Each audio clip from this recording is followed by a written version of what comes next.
बोलवते मी सरांनी सांगितलं. सरांनी ते सांगितलं.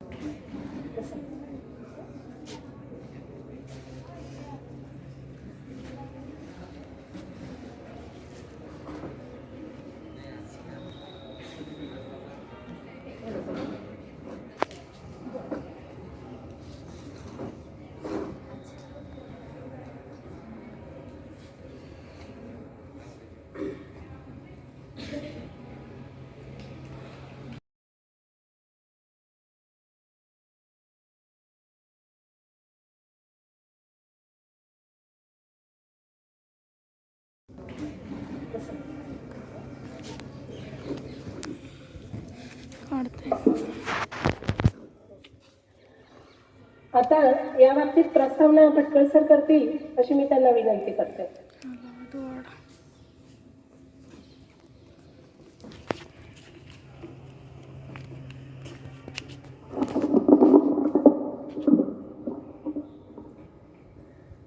आपल्या विद्यालयाचे प्राचार्य आणि ज्यांच्या गप्पा आणि टप्पासाठी ज्यांना आपण आमंत्रित केलं आहे अशा आमच्या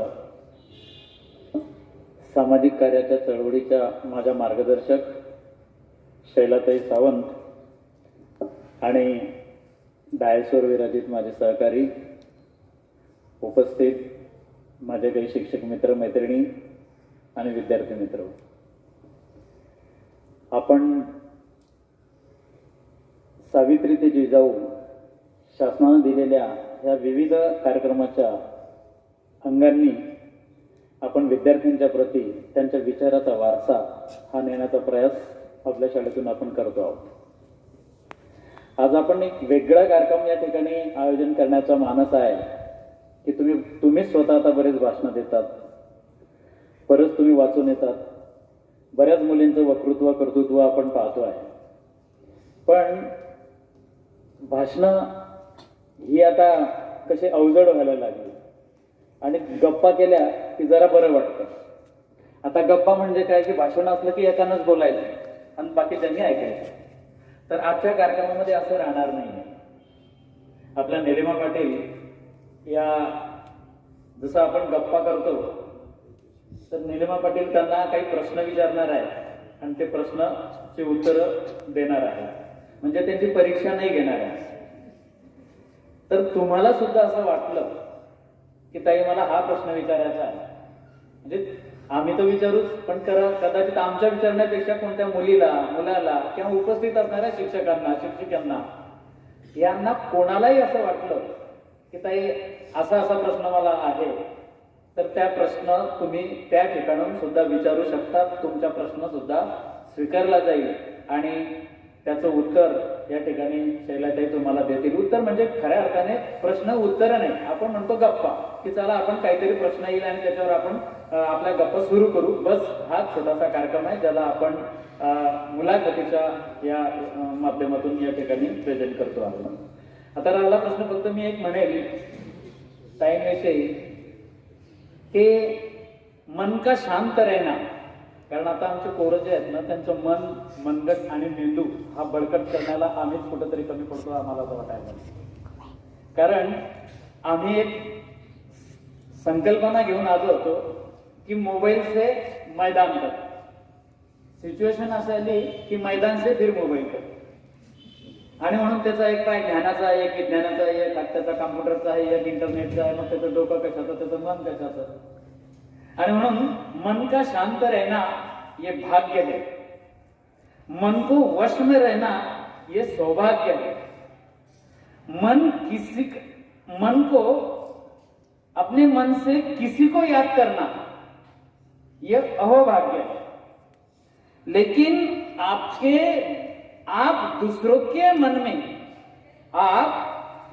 के मन में स्थान जमाए रखना ये परम भाग्य है.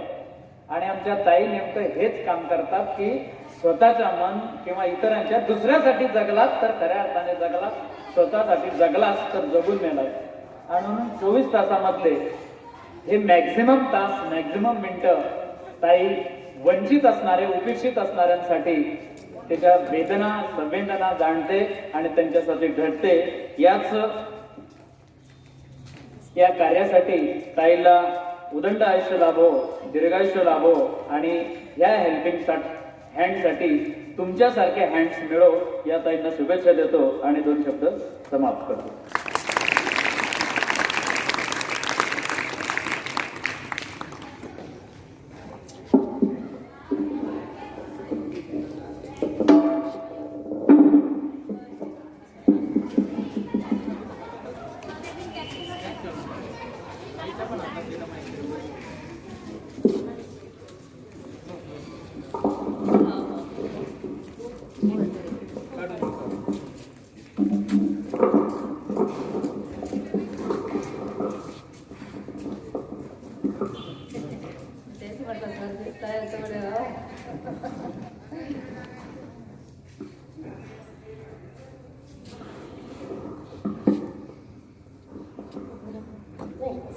बसून आपण काय बोलूया, तुम्ही बसूनच बोलूया. आता मी तुम्हाला एक प्रश्न विचारतो. बरं. माझ्या प्रश्नाची उत्तरं तुम्ही द्यायची. बरं. जेणेकरून विद्यार्थ्यांना मुलाखत कशी घेतात त्याची पण आयडिया येईल. आता तुम्ही समाजसेविका आहात, आमच्या शाळेत आलेले आहेत, बरेचसे विद्यार्थी तुम्हाला ओळखतही असतील, आज पूर्ण ओळखायला लागतील. आधी पहिला माझा प्रश्न आहे की तुमची जन्मदिनांक तुम्ही सांगा आणि तुमचा जन्म ज्या वेळेस झाला त्यावेळेला तुमची कौटुंबिक परिस्थिती कशी होती हे जाणून घ्यायचं. मी सुद्धा तुमच्यासारखीच मुलगी होते. मुलांना आमचा काळही तुमच्यापेक्षा खूप मागचा होता. मी जेव्हा जन्माला आले, मी माझ्या आईबाबांचं पहिलं बाळ होती आणि मुलगी जन्माला आली म्हणून आजी आजोबा खूप निराश झालेले होते. आणि मला सांगितलं जातं की आजोबा मला बघायलाच आलेले. आणि माझा जन्म मुंबईला झाला, मामा मुंबईला होते आणि आजोबा गावी होते. आजोबा वारले पण त्यांनी मला पाहिलं नाही. म्हणजे सगळ्यांच्या वाट्याला जे येतं तेच माझ्या वाट्याला आलंय, काही वेगळं नाही. अच्छा, आता तुम्ही काय शिक्षण घेतलं, म्हणजे ते शिक्षण घेताना काही ठरवलं होतं का, काही उद्देश होता का त्यामध्ये? असं होतं कधी कधी की आपण समाजात नको असतो, त्यामुळे खूप दुर्लक्षित असतो. म्हणजे आताही आपल्या घरातही आपण बघतो की मुली नकोच आहे आणि त्याच्यामुळे मुलींना खूप सुविधा नसते, खूप सपोर्ट नसतो, संधी नसतात. तरी पण मुलींना वाटत की नाही मी पहिली आली पाहिजे वर्गात. आणि आपण रिझल्टमध्ये बघतो की मुलांपेक्षा मुली जास्त मार्काने हे करतात. याचं कारणच आहे जितकं तुम्हाला दुर्लक्ष केलं जातं तेवढं तुम्ही फोकसमध्ये यायचा प्रयत्न करता. आणि माझं झालं असंच, मला काही कळत नव्हतं पण मला असं वाटायचं शेवटची डिग्री मला मिळायला पाहिजे. आणि मी 8वी 9वीत असताना असं काय सरांना विचारायचे, अहो शिकलो शिकलो शिकलो की किती शिकता येतं. मग ते डॉक्टरेट पर्यंत आणायचे आणि मग ते फळ्यावर लिहून घ्यायची आणि वहीत लिहून घ्यायची. पण डॉक्टरेट काही शेवटी मला होता आलं नाही तुझ्यासाठी. पण मला हे सारखं वाटायचं की आपण इतकं शिकावं तर आपली शेवटची डिग्री आपल्याकडे आली पाहिजे का, तर मला कोणीतरी ओळखलं पाहिजे, मी नकोशी आहे ना तर मी हवीशी झाली पाहिजे, हे एक ध्येय होतं. आणि तसं मग मी शिकत राहिले. मग घरून प्रचंड विरोध, जेमतेम बी ए करू दिलं, MA करायचं नाही का, तू MA झाली तर तुझा नवरा तुझ्यापेक्षा जास्त शिकलेला नाही, हे खरे होतं. आणि आता ठीक आहे, आता BA झाली, आता मुलं पाहायचे. मी खेड्यात राहायचे, आदिवासी खेड्यामध्ये होते आणि माझे सगळे नातेवाईक होते मुंबईचे. आता मुंबईच्या मुली आपल्यापेक्षा स्मार्ट असतात की नाही, आणि मी गावाला होते त्याच्यामुळे त्यांना वाटायचं हिला पण पसंतच करणार नाही. मग आता हिने 1 वर्ष मुंबईला राहावं, ब्युटी पार्लरमध्ये जावं, थोडंसं छान दिसावं, तेव्हा कुठे मुलं पाहायला येतील आणि हिचं लग्न होईल. मग ह्या गोष्टी मनामध्ये बसून राहिल्या की फक्त सौंदर्यावरती लग्न होत असेल तर ते तसं मला लग्न नको, असं हे डोक्यात होतं. तोंडातून कधी बोलले नाही खूप दिवस, तेवढी ताकद नव्हती पण डोक्यामध्ये हे फिट्ट झालं की आपण चांगले आहोत, आपण मनापासून अभ्यास करतो, मला बऱ्याच गोष्टी शिकायची हौस आहे, मला बऱ्याच गोष्टी येतात, हे सगळं मनाने पक्क ठरवलं होतं. पण केवळ मी चांगली दिसत नाही म्हणून मला कोणी पसंत करणार नसेल तर नको बाबा तो तसा मुलगा मला, असं मी ठरवलं. शिक्षणाला बंदी होती, मग चोरून MA ला ऍडमिशन घेतलं. घरी माहिती नाही. आई माझी नोकरी करायची आणि एकदा अचानक परीक्षा होती आणि आई घरी आली, तू अभ्यास कसला करते? मग तेव्हा आईला सांगावं लागलं की मी MA ला ऍडमिशन घेतलंय म्हणून. कारण की माझं पक्क होतं की आपण शक्य होईल तेवढं शिकत राहायचं. मग मी MA केलं. MA ला असताना मी BA BEd झाली होती, मला एका शाळेत नोकरी पण लागली होती. मग त्या शाळेमध्ये मी क्लास टीचर होते. मग क्लास टीचर म्हणून मला पहिला पिरियड करायला लागायचा आणि कॉलेज उशिरा सुटायचा. मग मी कॉलेजमध्ये शेवटचा पिरियड करत नव्हती. तर ज्या शिक्षिका होत्या त्या म्हणायच्या की तू असं मधूनच का चालली जाते वर्गातून? मग मी त्यांना सांगितलं की असं असं आहे, मी शिक्षिका म्हणून आहे, तर मी मला तिथे जावं लागतं प्रार्थनेच्या आधी. मग त्यांनी काय करावं, सरदेसाई मॅडम म्हणून होत्या त्या, हिंदी शिकवायच्या, MA ला हिंदी आणि मराठी घेतलं होतं मी. तर त्या फ्री फर्स्ट पिरियड घ्यायच्या. म्हणजे 7:30ला कॉलेज सुरू होतं तर त्या माझ्यासाठी एकटीसाठी 6:30ला यायच्या आणि एकटीला तो एक विषय शिकवायच्या. मला कसं तरीच वाटायचं, पण त्यांना वाटायचं की नाही तू एवढी धडपड करते, तुला मी सपोर्ट केला पाहिजे. आणि मग त्यांनी मला सांगितलं की तुझं एकूण नेचर पाहून असं वाटतं, नशिराबादला एक अंगणवाडी ट्रेनिंग सेंटर आहे, तिथे थोडंसं सामाजिक कामही चालतं, अंगणवाडी सेविका ज्या आहेत त्यांना ट्रेनिंग द्यायचं काम होतं ते, तर ते तुला आवडेल तर तू तिथे जा. आता मला तर वाटत होतं की आपण स्वावलंबी व्हायचं, आपण शिकून आपल्या पायावरती उभं राहायचं, नंतर बघूया, नवऱ्याच्या पैशावर जगायचं नाही, एवढं पक्क होतं तुमच्या वयाची असताना. मग नोकरी करायची वेळ आली, मी इकडे आले, नशिराबादला आले, सगळं पाहून गेले. मला ते खूप आवडलं. गावाच्या बाहेर असं छोटंसं बंगला होता, तिथे 3 महिन्याच्या बाया यायच्या, राहायच्या, मी वॉर्डन म्हणूनही काम करायचे तिथे. पण हे सगळं करत असताना मला घरून अजिबात परवानगी नव्हती, कारण की माझे सगळे नातेवाईक मुंबईला, त्यांना नशिराबाद म्हणजे मुसलमानांचं गाव आणि डोक्यामध्ये हे फिट ते म्हणजे मुसळ. आता आपल्यामध्ये किती हिंसक लोक आहेत हे आपण पाहत नाही, कारण की आपल्या डोळ्यातलं मुसळ दिसत नाही, दुसऱ्याच्या डोळ्यातलं कुसळ बरोबर दिसतं, दुसऱ्यांमध्ये वाईट गुण बरोबर दिसतात. त्याच्यामुळे मला सक्षम नकार दिला की तू नोकरी करायची नाही आणि तुझा पैसा आम्हाला नको. आता आली पंचायत, मला ते काम खूप आवडलं होतं, खूपच आवडलं होतं. मग मी पत्र लिहिलं आहे, 8 पानी पत्र लिहिलं. मी घर सोडून बॅग भरून पळून गेले नोकरीसाठी मी पळून गेले, इतर कामासाठी नाही बरं. असं मग BEdच्या वेळेस तर मला खूप विरोध झाला, BEd केलं तर. मग मी मामांना पत्र लिहिलं होतं, म्हटलं BEd असं आहे की मला फुकट नंबर लागलेला आहे, BEd केलं तर मी शिक्षिका होईल, नोकरीला लागले तर माझं लवकर लग्न होईल, असं मी मामांना फूस लावली. आणि तेव्हा मला BEd करायला मिळालं आणि MAच्या वेळेस मी असं MA केलं आणि मग नोकरीच्या वेळेस मी तिथे आले. त्याच्यानंतर नोकरीच्या ठिकाणी माझं MA पूर्ण झालं नव्हतं, BAच होतं, BA BEd होतं, पण ते मास्टर डिग्री नाही म्हणून मला पगार कमी मिळायचा. पण मी खुश होते, कुठेतरी असं वाटायचं की आपण मास्टर डिग्री केली पाहिजे म्हणून. मग त्याच्यावरच मला TSS मध्ये नोकरी लागली, या सगळ्या सामाजिक काम करते म्हणून. तिथे सगळे NSW झालेले होते, फक्त मीच कमी शिकलेली होती. तर तिथे आमच्या डायरेक्टर बाईंना नेहमी वाईट वाटायचं, तू कमी पगार घेते कारण की तुझ्याकडे डिग्री नाही. तो प्रोजेक्ट संपल्यानंतर निवांत वेळ होता, म्हटलं चला आता NSW करून टाकावं. मग NSW केलं. नंतर पुण्याला गेले, रिटायर झाले, पुण्याला गेले. मग तिथे मुलगी शिकत होती, मग मी म्हटलं नुसतं रांगावाडा काढा असं करण्यापेक्षा आपण इथेही काहीतरी शिकू. मग तिथे मी काउन्सिलिंग डिप्लोमा केला 1 वर्षाचा.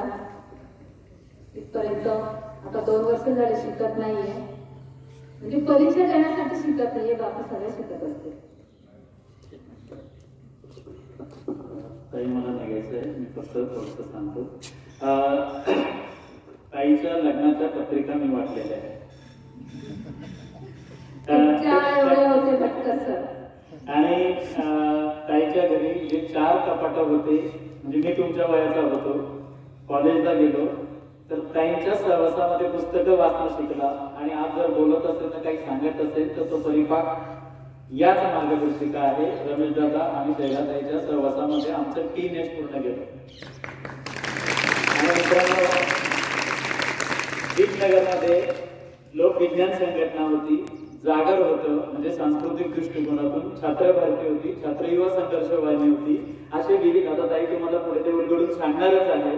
आणि लग्नाची पत्रिका काय असते, त्यांच्या लग्नाची पत्रिका जर आजही असेल तर ती अजून इतक्या वर्षाची युनिक आहे. सकाळी मी निवडणुकीत ते शेअर केलं, तर वेगवेगळ्या बाबी आहेत ज्या तुम्ही सगळे आज सेलिब्रिटीज पाहतात. सेलिब्रिटीज म्हणजे आपली एक सेलिब्रिटीज निघून गेली.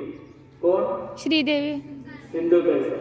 तर अशा बऱ्याच ज्या सेलिब्रिटीज आहेत त्या सेलिब्रिटीजच्या सहवासात ताईंचा सहवास आलेला आहे. या सगळ्या गप्पा तुमच्या होत राहतील. मी पुन्हा एकदा मॅडमकडे माईक देतो. त्यांनी निघतो. सॉरी. Thank you sir. ताई, आता पुढचा प्रश्न असा आहे की विवाहापूर्वी तुम्ही अपेक्षित जोडीदार निवडला, शोधला, सापडला म्हणजे काय?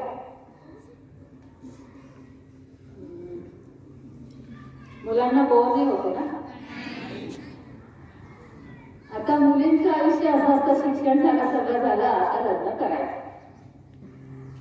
मी मुंबईची असल्याने थोडंसं मला सूट होती, पण माझ्या बरोबरीच्या ज्या मैत्रिणी होत्या त्या सगळ्यांची लग्न लवकर झाली आणि त्यांचे अनुभव माझ्याकडे होते आणि ते काही चांगले नव्हते.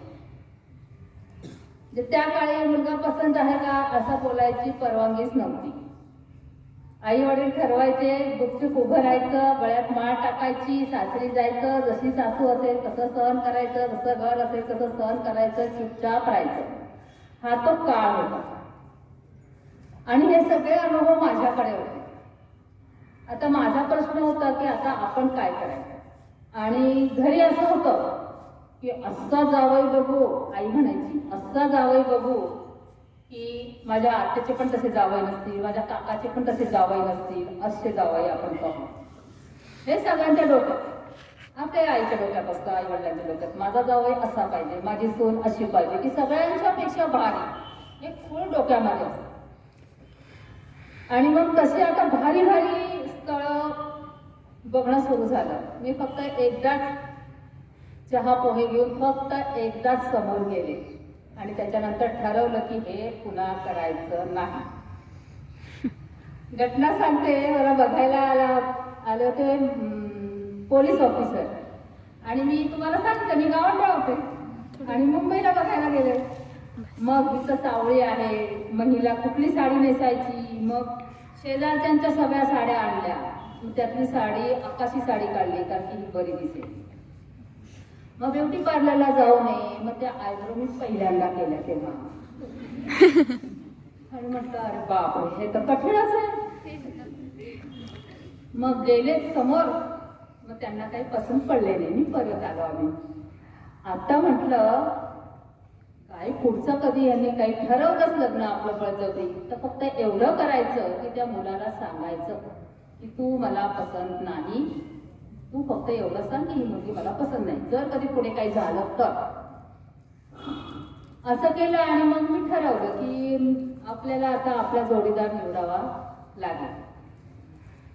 पण मला असं वाटत होतं की मी किती पण शिकलेली असेल, तो माझ्यापेक्षा कमी शिकलेला असेल, कमी कमवता असेल, तर आमच्या वेळात आमचा हिशोब होता. मी 1000 रुपये कमवेन, त्याने किमान 1000 रुपये कमवावे, एवढीच फक्त माझी अपेक्षा होती. मग त्याची डिग्री काहीही असली तरी चालेल, पण त्याच्यामध्ये संसाराचा अर्धा भार उचलण्याची त्याच्या मनगटात दम पाहिजे, एवढीच एकच अपेक्षा होती. मग माझे मानलेले भाऊ होते जळगावला, समाज कल्याणमध्ये काम करायचे. त्यांच्या ऑफिसमध्ये एक मुलगा होता, त्याला कोड आलेलं होतं आणि मग खूप चांगला आहे, खूप चांगला आहे असं मला कळलं. म्हटलं चला आपण जाऊया पाहायला. मग मी भाऊंना सांगितलं, भाऊ म्हटलं त्या मुलाला मला बघायचं. तर भाऊ म्हणे ठीक आहे. त्यांच्या घरी कार्यक्रम झाला, नाव काय आमचं काय करतं काय, आम्ही गप्पा मारल्या. मग मला तो म्हणाला की भाऊने विचारलं काय म्हणता तुम्ही, तू काय म्हणते. मी म्हटलं मला पसंत आहे. त्याला कोण आलेलं होतं आणि मग त्याला विचारलं तर तो म्हणे मला विचार करावा लागेल, माझ्या घरी विचारावं लागेल. मग मी त्याला म्हटलं मला खूप नातेवाईक आहेत, मला सगळ्यांना विचारावं लागेल आणि ते काही जमणार नाही. मी तिथेच त्याला नकार देऊन टाकला. मग आमचे भाऊ घाबरले. भाऊ म्हणाले आता हिच्या नादी लागायचं नाही, ही बोलल्यावर नाही पळून जाईल. बरंच झालं. मग त्यांनी नाद सोडून दिला. नंतर काही मुलं पाहिले इकडचे, मी नशिराबादला नोकरीला आले होते. माझा समाज इकडे नाही, इकडचा समाज मला माहिती नाही. मुलं एक दोन बघण्याचे कार्यक्रम झाले, असेच म्हणजे भेटून बोलायचं आम्ही. मग ते नातेवाईकांमध्ये मला ते शोधायचे, तुमचं नातं आमचं नातं, असं आपलं लग्न जमतं ना तेव्हा असं बघतात, नंदेच्या अमक्याचा अमका असं. तर ते माझं काही जमायचंच नाही. मग मी म्हटलं जाऊ दे. आणि मी कॉलेजमध्ये असताना हुंडा घेणार नाही अशी शपथ घेतली होती. त्यामुळे तो एक पंचायत. म्हटलं मी काही त्यांना घेणं करणार नाही. म्हटलं जाऊ दे. मग आता नंतर एक आणखी आदिवासी मुलगा बघायला आला होता, फॉरेस्ट ऑफिसर होता. त्याला मी हो म्हटलं होतं, पण त्याच्यानंतर माझं हे जे लग्न झालं हे ठरलं, त्याच्यामुळे मग ते राहिलं. मग मी नशिराबादला कायदेविषयक आमचं ट्रेनिंग चालू होतं. गावातल्या बायांना बोलवलं होतं, सगळे वकील लोक आलेले होते. तर तिथे एक सिनियर वकील होते, ते म्हणे शैला मंगला ठोंबरे बाई आहेत, त्यांना भेटा तुम्ही, त्यांचा भाऊ आहे म्हणे लग्नाचा. तर म्हटलं नाही सर, म्हटलं इथली मुलं म्हटलं डरपोक आहेत, म्हटलं ते हिंमत करत नाही म्हटलं इंटरकास्ट लग्न करायचं आणि हुंडा विरोधी लग्न करायचं, त्याच्यामुळे मी काही ते नाच सोडून दिला म्हटलं इंटरकास्ट. नाही नाही म्हणे तो कार्यकर्ता आहे, तर तू जरा असं चौकशी तर करून बघ, भेटून तर बघ. म्हटलं ठीक आहे. मग मी त्यांना भेटले, बोलले.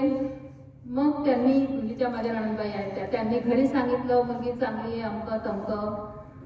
मग माझे मिस्टर मला खेड्यावरती काम करताना पाहिजे, वर्गात काम करताना पाहिजे. त्यांना हे बघायचं होतं की ही बोलते, वागते, जपते, याच्यामध्ये एक वाक्यता आहे का, हे त्यांना बघायचं होतं. आणि ती त्यांना जाणवली. नंतर आमची एक सार्वजनिक मिटिंग होती, त्या मिटिंगमध्ये मी आले इथे दीपनगरला. त्यांना मी पटकन होकार सांगितलं, कारण की मला वाटत होतं की समाजासाठी काहीतरी करणारा माणूस हा चांगला असेल, बरा असेल. शेवटी काही होईल ते होईल, थोडंसं डेअरिंग केलं आणि मी होकार दिला. आणि असं आमचं लग्न ठरून लग्न झालं. आम्हाला एकमेकांची अजिबात ओळख नव्हती. मी ख्रिश्चन म्हणून त्यांनी मला स्वीकारलं होतं आणि मी त्यांना ब्राह्मण समजत होते. बालकवी ठोंबरे, माझ्या नंदेचं नाव ठोंबरे होते, त्याच्यामुळे मला मामी नंदेचं नाव, त्याच्यामुळे मला वाटायचं हे ब्राह्मण असतील आणि त्यांना वाटायचं मी ख्रिश्चन असेल. असं आमचं लग्न झालं. किती शिकलेलं होतं तेही माहिती नव्हतं. एकमेकांना तेवढं माहिती होतं काय करतात काय नाही ते. बाकी माझं बॅकग्राऊंड काहीच माहिती नव्हतं, त्यांचं बॅकग्राऊंड काहीच माहिती नव्हतं. माझ्या घरून त्यांना माहिती होतं की ही मुलगी सांगून ऐकणार नाही, त्याच्यामुळे कुणाशी का करत नाही, करून टाक. त्यांच्या घरी असं झालं होतं, खूप उशीर होत झाला होता, लहान भावाचं लग्न झालं होतं, हा करत नाही, कर बाबा, कुणाशी का करत नाही, एकदाचं उरकून टाक लग्न. म्हणून आमच्या लग्नाला फार विरोध झाला नाही आणि असं आमचं लग्न झालं. लग्नामध्ये आम्ही वेगळ्या पद्धतीच्या पत्रिका छापल्या होत्या आणि सामूहिक विवाह झाला. आणखीन एक कार्यकर्त्या होत्या, त्यांचा आणि माझा, असे 2 जोडप्यांची आमची लग्न झाली. DS हायस्कूलमध्ये लग्न झालं आणि आम्हाला प्रत्येकी 1,000 रुपये खर्च आला. 4 जण होतो, 2 जोडपे म्हणजे 4 जण, 1,000 रुपये म्हणजे 4,000 रुपये आम्हाला खर्च आला होता. अशा पद्धतीने आमचं लग्न झालं. आम्ही लग्नात पंगत बिंगत काही दिली नाही, बँड नव्हता, ब्राह्मण नव्हता.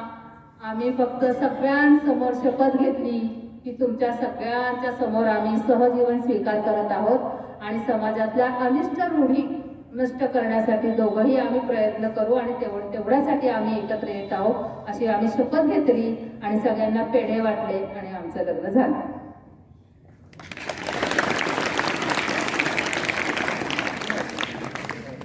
अजून बरेच प्रश्न आहेत काही. आता एक विचारायचं होतं, शिक्षण, नोकरी आणि विवाह अशा 3 ठिकाणी आपला टर्निंग पॉईंट असतो. तर नेमका टर्निंग पॉईंट कोणता होता तुमचा? आणि त्या आयुष्याचा खरा टर्निंग पॉइंट लग्नाचा निर्णय डेअरीने घेतला. केली पाहिजे की ज्याच्याने म्हणजे प्रत्येकाला काहीतरी छंद असतो बघा. दारूचा पण छंद असतो असं की नाही. मस्त वाटतं दारू केल्यावर आहे की नाही. असे अनेक छंद असतात. काही काहींना आता आमच्या तिकडे स्वामीनारायण मंदिर आहे, इतक्या लांबून गाड्या घोड्या घेऊन येतात. मस्त छान वाटतं मंदिरात.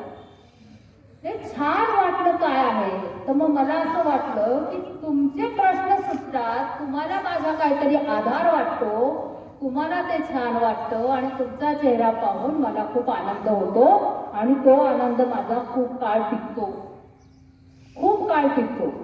आणि त्याच्याने माणसं जोडले जातात आणि माणूस माणसाला उपयोगी पडतं. मी एकाला मदत केली असेल दीपनगरमध्ये, पण मला नेहमी वाटतं दीपनगरच्या प्रत्येकाने मला उभं केलेलं आहे. म्हणून नेहमी असं वाटतं की दीपनगरची मी ऋणी आहे. जेव्हा माझे मिस्टर वारले तेव्हा लोक म्हणायचे तुम्हाला काय मदत पाहिजे सांगा. ओळखीचं नव्हते ते, मी त्यांना मदतही केली असेल असं नाही, पण त्यांच्या मनामध्ये की बाई काहीतरी चांगलं करते म्हणून ते मला मदत करायचे. आणि हे असं जे चांगलं करणं आणि चांगलं वाटणं आहे ना, हे तुम्ही नेमकं शोधलं कशामुळे तुम्हाला छान वाटतं की तुमची समाजसेवा सुरू झाली. खरं तर हे माणूस म्हणून जगणं आहे. आपण ते आपलं कर्तव्य विसरलो आणि म्हणून आपण समाजसेवेचं नाव त्याला जोडलंय. अशी अनेक कामं मी करत गेले. आपल्या इथे नवीन प्लांट आहे, तिथे मी 30 वर्षापूर्वी बालवाडी चालवायची आणि ते माझ्या घरापासून 2 किलोमीटर होतं. मी तिकडे जायची बालवाडी चालवायला. तेव्हा सगळ्या तिथल्या लोकांना वाटायचं साहेबाची बायको 2 किलोमीटर चालत येते, झोपडपट्टीमध्ये वर्ग उभा केलाय, झोपडीतल्या पोरांना शिकवते, हिला नक्की पैसा मिळत असेल असं त्यांना वाटायचं. नंतर नंतर त्यांचा तो समज दूर झाला. पण ह्या छोट्या छोट्या गोष्टीतून करताना खूप आनंद वाटतो आणि ते असंच करत सुरू आहे, चालू आहे. वेळ छान जातो, माणसं जोडली जातात, आपल्यासाठी धावून येतात आणि सुंदर वातावरण तयार होतं. आणि हे प्रत्येकाने केलंच पाहिजे. पण माणूस असण्याचा हा मी माणूस आहे याची ओळख झाली पाहिजे. समाजसेवक वगैरे ते नंतरच्या गोष्टी. समाजसेवेमध्ये बरेच विविध क्षेत्र असतात. तुम्ही हेच क्षेत्र का निवडलं? माझं हे एकच क्षेत्र आहे असं नाही. आता मला कसं मिस्टर गेल्यानंतर नोकरी करायची होती, पोरांना सांभाळायचं होतं, आर्थिक पैसा उभा करायचा होता. हे सगळं करत असताना माझं मन शांत बसत होतं. त्याच्यामुळे मी छोटे छोटे असे उपक्रम करत गेले. जसं जागर मंडळ स्थापन केलं होतं तसं महिला मंडळ स्थापन केलं. तर महिला मंडळात चर्चा निघाली. त्याच्यानंतर मग कॅरी बॅग मुक्तीचं काम 2012 पासून मी करते. बायांना मी सांगते की कॅरी बॅग वापरू नका. का? तुम्हाला सगळ्यांना माहिती असेल कॅरी बॅग जिथे पडते तेवढी जमीन खराब होते आणि जमीन खराब झाली तर जमीन चांगली राहिली नाही तर अन्न पाणी हवा सगळं आपल्याला दूषित मिळतं.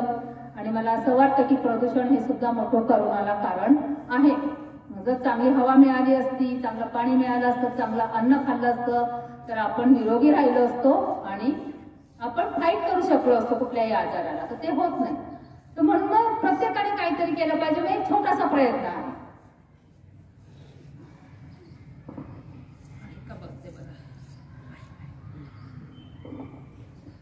2012 पासून हा प्रयत्न सुरू केला.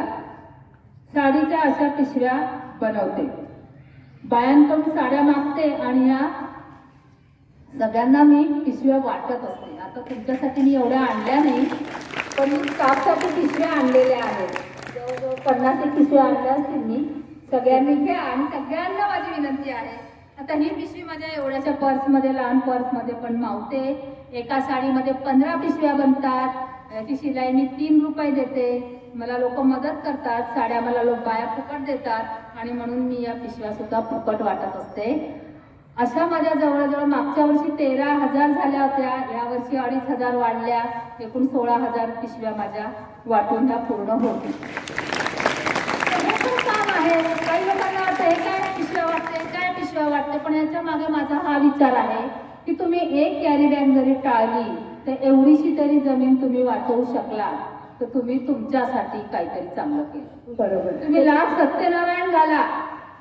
सत्यनारायण घालणं सोपं असतं, सत्याने वागणं कठीण असतं. राईट. तर हे करायला हवं. आपण काहीतरी छोटासा प्रयत्न करावा. तुम्हाला कोणी वाहवा म्हणेल नका म्हणू देऊ, पण माझ्यासाठी असं वाटतं की हा प्रयत्न माझा एक चांगला प्रयत्न आहे. मी तो लोकांपर्यंत पोहोचवण्याचा प्रयत्न करत होईल. तिथे तिथे मी बोलत असते. आता 14 जानेवारी झाल्यानंतर संक्रांत होते आणि संक्रांतीनंतर हळदी कुंकू होतं आणि त्याचा मला प्रचंड राग येतो. सण ह्याच्यासाठी असतात, रुटीन मधून काहीतरी वेगळं झालं पाहिजे. नेहमी रोज शाळेत या, घरी जा, डबा खा, अभ्यास करा, कंटाळा येतो ना तुम्हाला पण. मग तुम्ही पण कसं जाऊ द्या आज दांडी मारूया, तसं सण म्हणजे काय, रोजच्या रुटीन मधून दांडी. मग काय वेगळं करायचं, वेगळा स्वयंपाक करायचा, हा आनंद. ह्याच्यासाठी त्या ऋतूनुसार ते सण असतात. थंडी असते, स्निग्ध पदार्थ खाल्ला पाहिजे, लोह गेलं पाहिजे गुळाच्या माध्यमातून. तिळगुळ खा, हरभरे निघालेले असतात, एकमेकांचं वाण द्यायचं. माझ्याकडचे हरभरे कसे आहेत तुम्ही बघा, तुमच्याकडचे मला द्या, गाजर खा, वाटाणे खा. हे सोडून दिलं आणि आपण काय करतो, 2 वाटाण्यांच्या शेंगा, 2 बोरं, एवढेसे गहू देत बसतो, वाटत बसतो. शिकलेल्या बाया पण हे करतात. ह्याचं कारण काय, तर बायांनो, पोरांनो, जे काही कराल त्याच्या आधी स्वतःला प्रश्न विचारा की मी हे का करते. मला नवल वाटतं, डॉक्टरेट झालेले असतात बाया, पुरुष, पण तरी ते अशा अंधश्रद्धांना बळी पडतात. आणि इथे मी विरोध करते. त्याच्यामुळे मी असे पण कार्यक्रम घेतले आणि या कार्यक्रमांमध्ये फक्त सौ काय भानगडे, सौ कुमारिका हे काय भानगडे. आणि ही फक्त मुलींच्या बाबतीतच का, बायांच्या बाबतीतच का, हा प्रश्न आम्हाला पडला पाहिजे. पोरांना आता काल मला एकीने मोबाईलवरती विचारलं, सौ लिहू की श्रीमती लिहू. आपण पुरुषांना असं विचारतो का, की तुमचं लग्न झालं का सर, तुमचं कु लिहू का, कुमार लिहू का श्री लिहू, असं म्हणतो का आपण कधी कोणाला. म्हणजे का हा फरक का, तर हा फरक तोडण्यासाठी मी कधीच सौ लावलं नाही. माझ्या डोक्यात हे फिक्स होतं की सौभाग्य दोघांना मिळतं, बायकोला पण आणि नवऱ्याला पण. आणि माझ्या डोक्यात हे फिक्स आहे की नवऱ्याला जास्त सौभाग्य मिळतं. नवऱ्याचं सगळं कामं करून द्यायला आयती मोलकरीण मिळते बायको म्हणजे. आणि बाया सासरी गेल्यावरती, माहेरी गेल्यावरती सासरी जाताना रडतात. का रडतात, त्यांचं सौभाग्य खऱ्या अर्थाने भाग्य नसतं. ताई, यातून एक प्रश्न आला, तुमचं नाव सासरचं की माहेरचं? माझं नाव जन्माने जे मिळालेलं आहे तेच मी कायम ठेवलेलं आहे. आपलं नाव आपलं असतं. बायांचं नाव बदलतं. बालवयामध्ये बापाचं नाव, लगीन झाल्यावर पती हा देव, म्हातारपणामध्ये पोरांना द्यावं. असा बायांचा सेवाभाव हा मला मान्य नाही. म्हणून मी माझ्या लग्नानंतर माझंच नाव ठेवलं, राहू दिलं. माझ्या मुलांना कोणतं नाव असेल हा प्रश्न आला. माझा मुलगा या शाळेत शिकलाय की तुमच्या मुलांची नावं काय, आणि माझा मुलगा इथेच शिकला, त्याचं नाव राही. आम्हाला नाव ठेवताना, मुलांची नाव ठेवताना आमच्या काही अटी होत्या. स्त्रीलिंगी आहे का पुल्लिंगी आहे काही गरज नाही सांगायची. राम नाव हे मुलाचं असतं, सीता नाव हे मुलीचं असतं. सीता नाव हे मुलाचं नसतं, राम नाव हे मुलीचं नसतं. आम्हाला असं नाव पाहिजे होतं की ते मुलाचं पण असू शकेल आणि मुलीचं पण असू शकेल.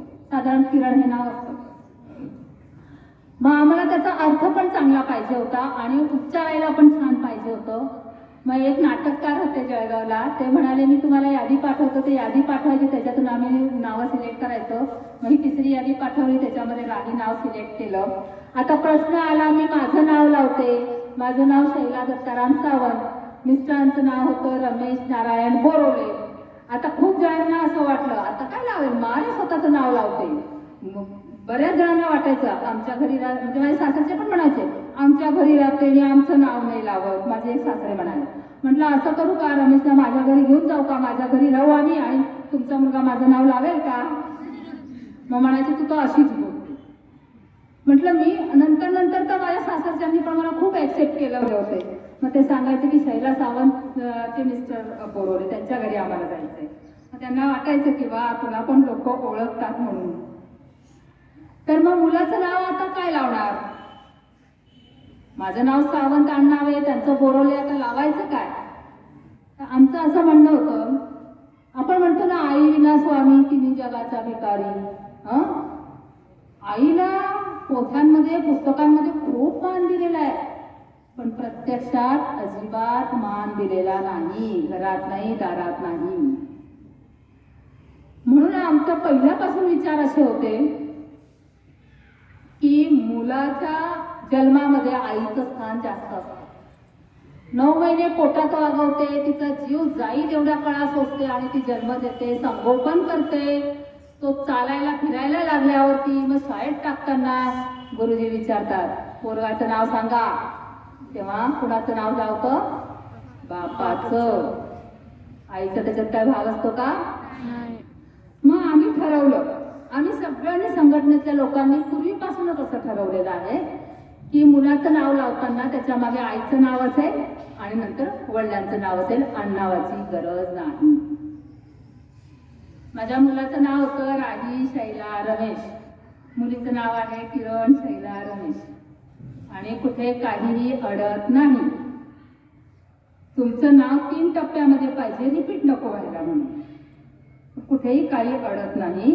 आपली सगळी संस्कृती पुरुष प्रधान आहे, त्याच्यामुळे आपण पुरुषाचं नाव लावतो, पुरुषांना प्राधान्य देतो, पुरुषाची वरवर करतो आणि या सगळ्याचा परिणाम बायांवरती होतो. म्हणजे बाईला पण तेवढीच शक्ती आहे, तेवढीच बुद्धी आहे, तेवढीच क्षमता आहे, पण ती तरी सुद्धा समाजात प्रतिष्ठित मानली जात नाही. ह्याच्यासाठी आमचा प्रयत्न असतो. हे पण माझं एक काम आहे, सामाजिक कामामध्ये. आता नुकताच मी कॉलनी जेवढी फिरायची त्या ठिकठिकाणी बांधकामं सुरू आहेत. त्या बांधकामाच्या ठिकाणी पत्र्याचं घर असतं, त्या पत्रामध्ये चिवचिव ऐकू येतात, रेतीवरती मुलं खेळत असतात. 1 वर्ष झालं मी ते बघत होती. आत्ता कुठे त्या मुलांना जमा केलं, त्यांचा सर्वे केला आणि त्यांचा आम्ही वर्ग सुरू केलेला आहे. 31 मुलांची नावं आम्हाला मिळाली. 20 मुलं रोज येतात, 2 शिक्षिका लावलेल्या आहेत. फक्त 1000 रुपये मानधन मी त्यांना देते. पैसे काम सुरू झाल्यावरती पैसा कोणीही देतं. सगळ्या प्रकारची मदत मिळत आहे. असा मोठा आवाज मिळालाय मंदिराचं. आम्ही चादरीवरती बसायचो, शेजारच्यांनी पाहिलं चादरी गोळा होतात, त्यांनी लगेच 2 चटया विकत घेतल्या, आम्हाला पाठवून दिल्या. अशी भरपूर मदत मिळत आहे. तुमच्या डोळ्यांना जे खटकतं ते कसं चांगलं करता येईल, त्याच्यासाठी काय करता येईल, एवढा प्रयत्न प्रत्येक माणसाने केला तर जग सुंदर होईल. मला असं वाटत नाही सगळ्यांनी सिंधुताई सपकाळ व्हावं, सगळ्यांनी मदर टेरेसा व्हावं, पण तुमच्या समोर एका क्षणापुरतं तुम्हाला सिंधुताई सपकाळ होता आला तरी खूप आहे. आणि प्रत्येकाच्या, मी सावित्रीबाईंच्या वेळेस नेहमी म्हणते, स्वतःसाठी सावित्री व्हा. पोरांनो स्वतःसाठी सावित्री व्हा. सावित्रीला जसं ज्योतिबांनी घडवलं, ज्योतिबांना हे वाटलं की नाही समान हक्क पाहिजे. मी मुलांना नेहमी म्हणत असते, पोरांना ऐका, तुम्हाला चांगलं माणूस व्हायचं असेल तर घरी गेल्यावरती आईला, ताईला, वहिनीला, काकूला, आजीला ऑर्डर देणं सोडून द्या. स्टार्ट कर, पाणी दे, चहा ठेव, माझा रुमाल सापडत नाही, चार्जिंगचा लावलेला मोबाईल आणून दे, अरे गाडीची चाबी राहिली. या सगळ्या गोष्टी पोरी करत नाहीत असं, आणि पोरं मात्र करत असतात. आणि त्याच्यामुळे महिलांवरती कामाचा ताण जास्त होतो. थोडंसं पैशावरती, व्याजावरती आरामात राहताय, पण माणूस कामाशिवाय राहिला की माणूस राहत नाही. त्याच्यामुळे माणसाला काम हवंच. म्हणून ह्या इतक्या मोठ्या विकासाने अनेक लोकांचा विनाश करून जर विकास होत असेल तर तो विकास नको. ह्या विचारसरणीने, या संकल्पनेने महाराष्ट्रात, भारतात काही कामं चालतायत. जसं नर्मदेचं पाणी अडवलं, अजून पण 36 वर्ष झाले त्या नर्मदेच्या धरणाला, पण अजूनही प्रत्येकाला जमीन मिळालेली नाही. दर फेब्रुवारीमध्ये तिथल्या लोकांची, जी शाळा डुबले, गावं डुबली जी, त्या गावामध्ये शाळा पण डुबल्या आणि गावातल्या लोकांना अधिकाऱ्यांनी फसवलं. म्हणजे ते काय म्हणायचे, ह्या बघा या लोकांनी सह्या केल्या आहेत, वाचून दाखवतो तुम्हाला. हे बघा हे तुमचे नातलग यांनी सह्या केल्या आहेत की धरण बांधा म्हणून. आणि मग लक्षात आलं की ते चुकीचं आहे आणि सरकार आपल्याला फसवतंय. तेव्हा मग शिकलं पाहिजे म्हणून त्यांच्यातले शिक्षक आणि त्यांच्याच मुलांच्या शाळा 11 शाळा आहेत, निवासी शाळा असतात. शिक्षक जेमतेम शिकलेले असतात आणि फेब्रुवारीला त्यांचा मेळावा भरतो, तिथे मी जाते. जुने कपडे घेऊन जाते पोरांना, शिक्षकांना, कारण की शिक्षकांना पण जेमतेमच पगार असतो. आणि सगळे पोरं आपल्या घरून धान्य आणतात, तिथे करतात, खातात, शिकतात, असं चाललंय. पण त्या लोकांना वाटतं की आपण शिकलो तर आपल्याला कोणी फसवणार नाही. असे कितीतरी गावं आहेत आणि एवढ्या लोकांना फसवून, एवढ्या लोकांना उद्ध्वस्त करून तुम्ही कुणाचा विकास करणार आहात? तर तो मुठभर लोकांचा विकास करणार आहोत. आणि तरी आकडेवारी अशी सांगते की जे ठरवलंय त्या पद्धतीने विकास होत नाही आणि विनाश जास्त होतो. त्याच्यामुळे बाबा आमटे, मेधा पाटकर आणि माझे मिस्टर, माझ्यापेक्षा माझे मिस्टर, आम्ही असं चिरंजीव विकासाच्या दिशेने कसं काय करता येईल, काय प्रयोग करता येईल ते प्रयोग करत होतो. म्हणून त्यांच्या बरोबरीने काम करायची संधी मिळाली मला. स्त्री स्वातंत्र्य म्हणून जगण्याचा तुमचा दृष्टिकोन कसा? म्हणजे आपण समाजात वावरतो, समाजात वावरताना आता मी तुमच्याकडे जितक्या वेळेला बघितलं आहे तर जनरली स्त्रियांना बांगडी, टिकली, दागिने खूप आवडतात आणि तुमच्याकडे पाहिल्यावर कधीच तसं जाणवलं नाही. म्हणून तुमचा तसा जगण्याचा दृष्टिकोन विचारायचा होता. लग्न झाल्यावरती म्हणजे मी लग्नाच्या आधी टिकली लावायची, कानात रिंगा होत्या आणि गळ्यात चेन होती. लग्न दिलं आणि माझं काहीही अडलं नाही. ताई, आता शेवटचा प्रश्न की रमेश बोरोले हे तुमचे जोडीदार होते.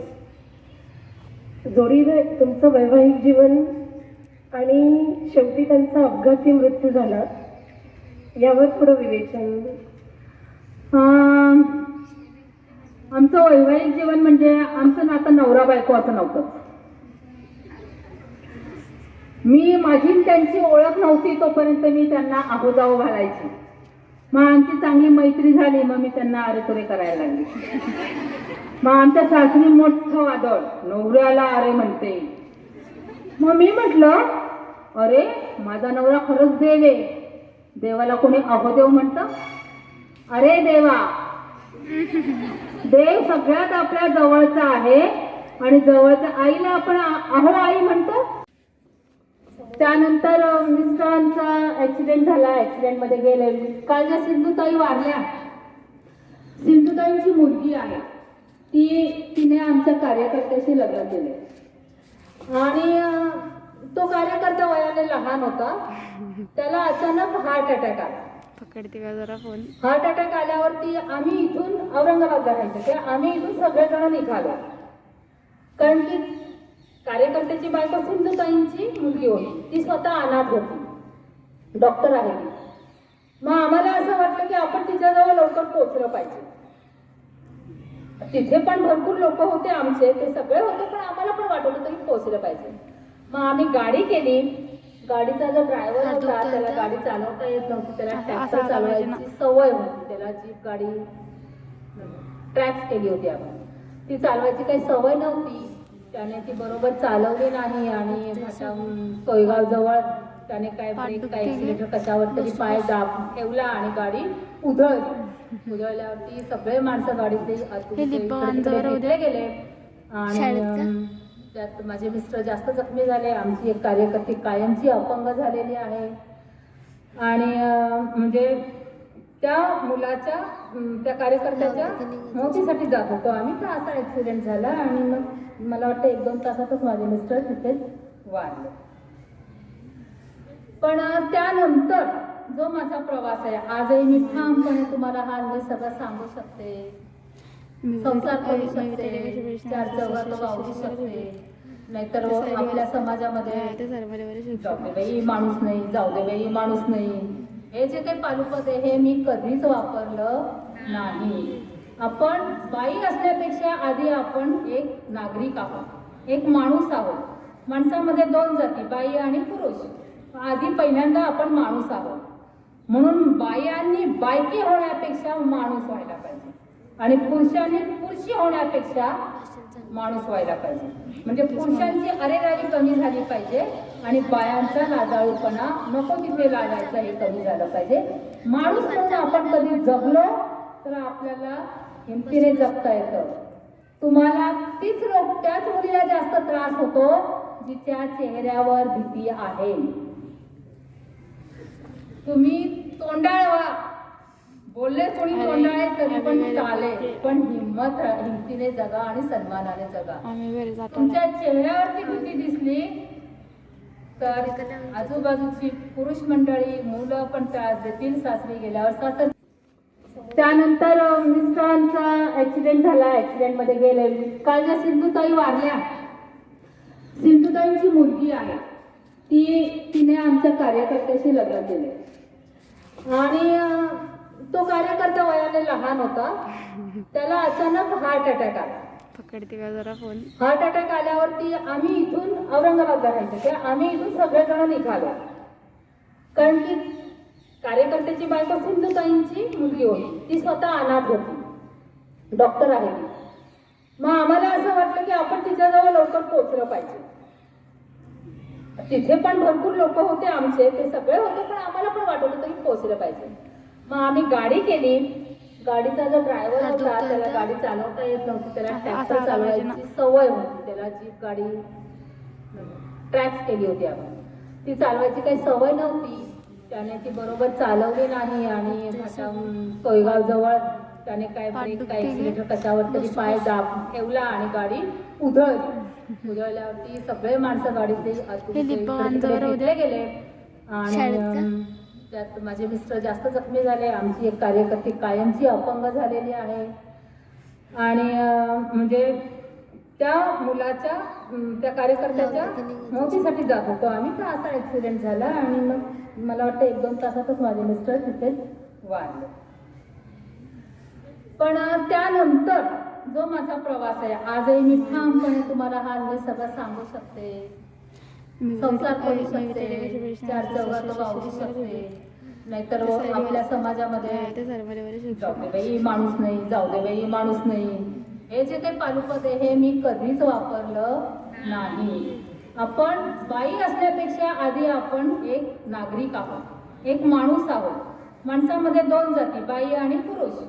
आधी पहिल्यांदा आपण माणूस आहोत, म्हणून बायांनी बायकी होण्यापेक्षा माणूस व्हायला पाहिजे आणि पुरुषांनी पुरुषी होण्यापेक्षा माणूस व्हायला पाहिजे.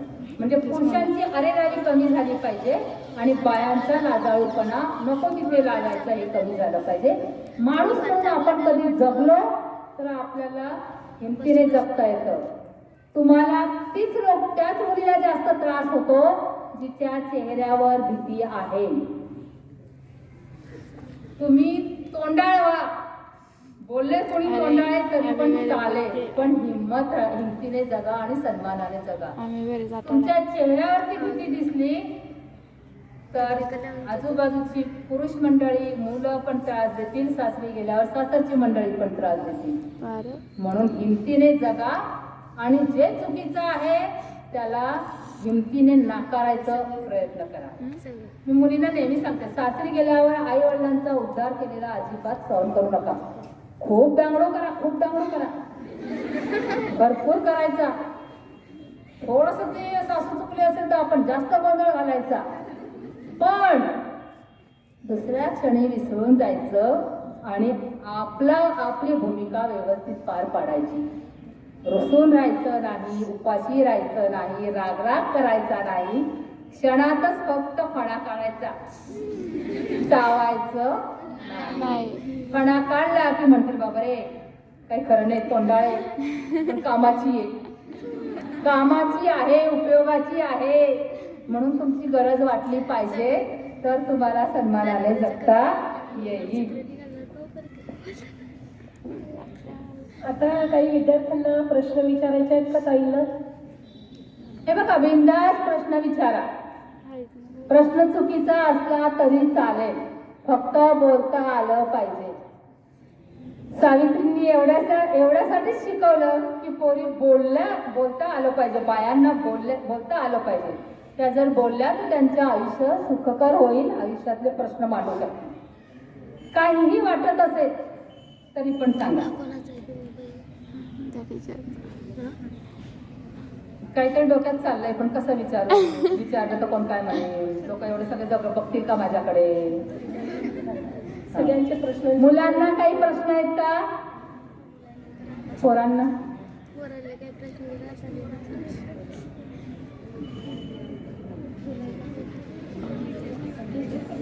हो, तुम्ही एक संदेश देऊन द्या आमच्या विद्यार्थ्यांना. माझा एक संदेश आहे, मुलांनो फक्त संदेश ऐका.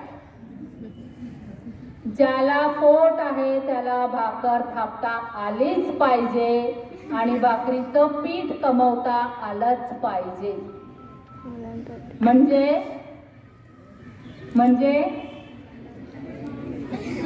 म्हणजे प्रत्येकाला स्वयंपाक सगळी कामं आलीच पाहिजे आणि मुलींना पण ते भाकरीचं पीठ कमवता आलंच पाहिजे. परावलंबी होऊ नका, स्वावलंबी व्हा. धन्यवाद.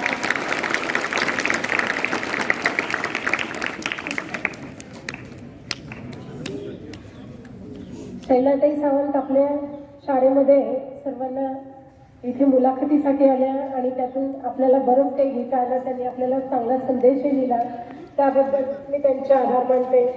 तसेच आपले मुख्याध्यापक, पर्यवेक्षक या ठिकाणी हजर राहिले म्हणून त्यांचे सुद्धा आभार मानते. आपला पूर्ण staff, gents staff, ladies staff, तसेच आपण सर्व विद्यार्थी मित्र सगळ्यांनी शांतपणे ऐकून घेतलं त्याबद्दल सर्वांचे आभार. आणि ते कार्यक्रम संपला करते.